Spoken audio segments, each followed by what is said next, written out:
Hello there, Seraphim17 once again, introducing you to my Dark Souls 2, Crown of the Old Iron King DLC walkthrough. This is the final video in this sequence, and we're going to be doing the challenge path and the optional blue Smelter demon boss.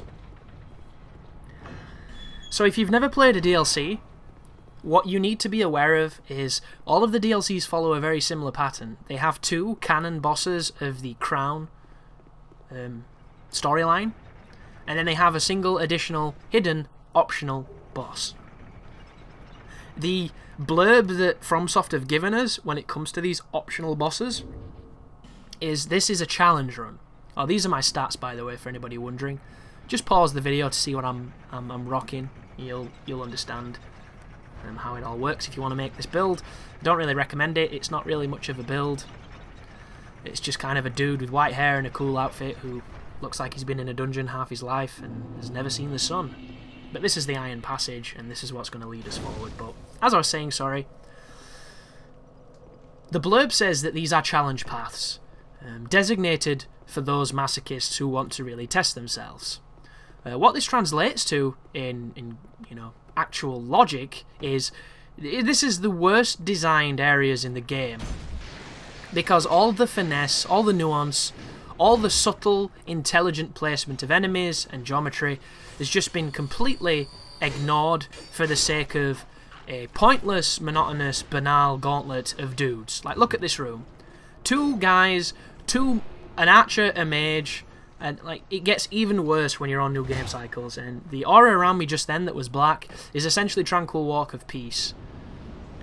It's just ridiculous is what it is, folks, and I think they mean for you to do it co-op, but I'm a type of player that ignores co-op because I like to do things myself. But this is Smelter anyhow. You'll notice a transition there between being half dead from being gangbanged by the dudes and having a buff on my weapon and being at full life. That is the magic of editing. That is the magic of a walkthrough. I get to edit it, so it makes me look like I'm better than I am. But this is Blue Smelter. The things you need to know that make him different from normal Smelter is that right there. Whenever he roars, he does an AoE that is incredibly damaging, and he has the ability to slow his swing speed. Smelter is different to the Blue Smelter.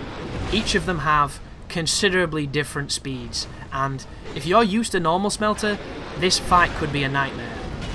If you're not, you're probably going to do okay with adjusting to him. Once I got this boss, and I learned him, and I killed him, and I went back to normal Smelter felt really simple. I don't really know why. Funny story as well, this guy's actually weak to magic, would you believe? It doesn't make a lot of sense. Oh no, sorry. He's weak to fire, isn't he? Is he? Yeah, I think he's weak to fire, sorry. And at the time, you wouldn't think so because Smelter Demon is fire. But this one, is blue, and apparently blue is magic, so fire is his weakness. So if you want to do the most damage you can to him, you want to be using, fire-adjusted equipment. So if you have fire elemental on your weapon and you use flame weapon or flame sword, the buff, you're probably going to do sick damage to this boss. If you use a rapier, you're probably going to do even more damage because rapiers are very good against dudes with armor. But as you can see, this weapon against New Game Plus bosses is just absolutely insane, and they just don't stand a chance. But that is the end of my walkthrough. Thank you very much for watching. Thank you for subscribing if you're new. It's always great to have new feedback, new people interacting with the channel, and onwards and upwards, as I like to say.